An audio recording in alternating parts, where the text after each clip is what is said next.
ನಾನು ಅಧಿಕಾರಿಗಳ ಜೊತೆ ಮಾತಾಡಿದೆ, ಮತ್ತೆ ಈ ಎಲೆಕ್ಷನ್ ಎಕ್ಸ್ಪರ್ಟ್ಸ್ಗಳ ಜೊತೆ ಮಾತಾಡಿದೆ.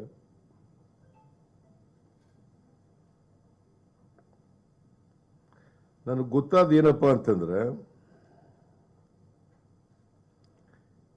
ಈ ಸಾಮಾನ್ಯವಾಗಿ ಎಣಿಕೆ ಆದಮೇಲೆ ಎಲ್ಲ ದಾಖಲಾತಿಗಳನ್ನೆಲ್ಲ ಒಂದು ಟ್ರಂಕ್ನಲ್ಲಿ ಇಟ್ಟು ಕಳಿಸ್ತಾರೆ ಅವರ ಕೆಳ ಅಧಿಕಾರಿಗಳು.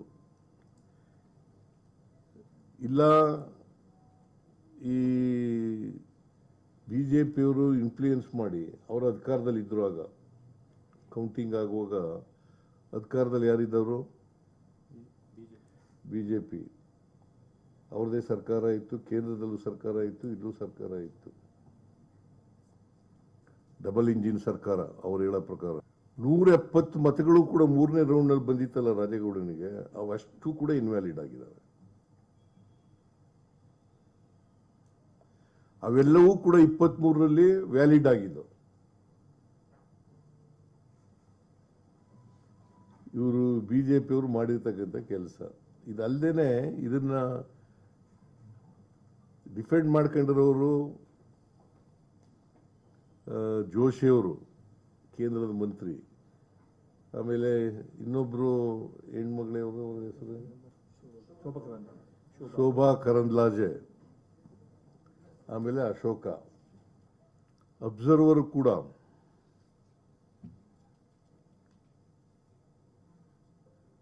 ಇದನ್ನು ನೋಡಿದ್ರೆ ಗಂಭೀರ ಸ್ವರೂಪದ ಕ್ರಿಮಿನಲ್ ಸಂಚು ನಡೆದಿರುವ ಸಾಧ್ಯತೆ ಕಂಡುಬರುತ್ತದೆ ಎಂದು ಚುನಾವಣಾ ಆಯೋಗಕ್ಕೆ ವರದಿ ಕಳಿಸಿದ್ದಾರೆ ಎಂದು ತಿಳಿದು ಬಂದಿದೆ.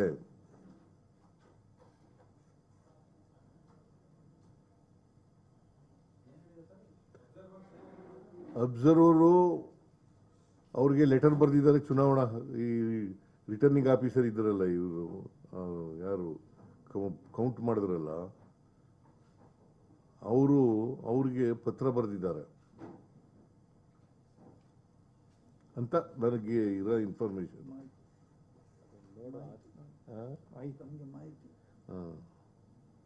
ಇನ್ಫಾರ್ಮೇಶನ್ ಅಂದ್ರೆ ಇಂಗ್ಲಿಷ್ನಲ್ಲಿ ಹೇಳಿದೆ, ಕನ್ನಡದಲ್ಲಿ ಮಾಹಿತಿ.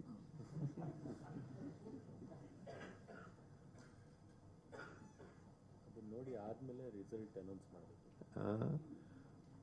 ಅಟ್ಲೀಸ್ಟು ಏನು ಮಾಡಬೇಕಾಗಿತ್ತು ಅಂತಂದರೆ, ರಿಟರ್ನಿಂಗ್ ಆಫೀಸರು ಕೋರ್ಟ್ಗೆ ಮಾಡಬೇಕಾಗಿತ್ತು. ಇದು ಮಾರ್ಕ್ ಇರುವಾಗ ಕೋರ್ಟ್ಗೆ ಪ್ರೊಡ್ಯೂಸ್ ಮಾಡಬೇಕಾಗಿತ್ತು. Let the court decides and give the direction ಅಂತ ಮಾಡಬೇಕಾಗಿತ್ತು. ಅದನ್ನು ಬಿಟ್ಟು ಡಿಕ್ಲೇರ್ ಮಾಡಿಬಿಟ್ಟಿದ್ದಾರೆ. ಹಿಂದೆ ಈ ಬಿ ಜೆ ಪಿಯವರು ಇದ್ದಾರಲ್ಲ,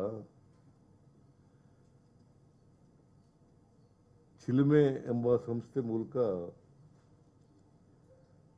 ಮತದಾರರ ಪಟ್ಟಿನೇ ತಿದ್ದುಪಡಿ ಮಾಡಕ್ಕೆ ಮಾಡಿದರು.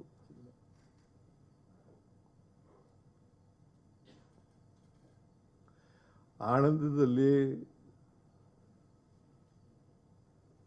ನೈಜ ಮತದಾರರನ್ನೇ ಬಿಟ್ಬಿಟ್ಟಿದ್ರು.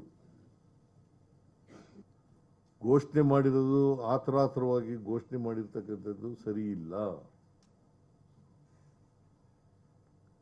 ಅವರು ಬಿಜೆಪಿಯವರಿಗೆ ಸಪೋರ್ಟ್ ಮಾಡಲಿಕ್ಕೆ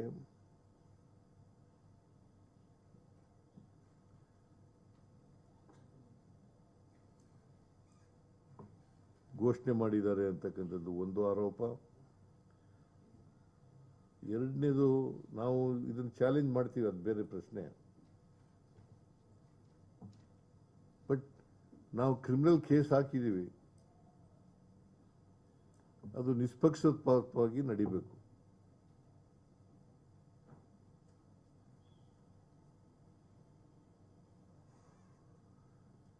ಒಟ್ಟಾರೆಯಾಗಿ ಬಿಜೆಪಿಯವರು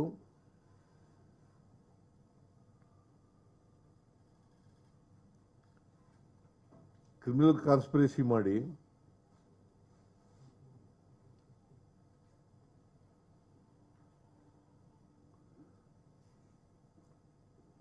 ಮತ ಕಳವನ್ನು ಮಾಡಿದ್ದಾರೆ.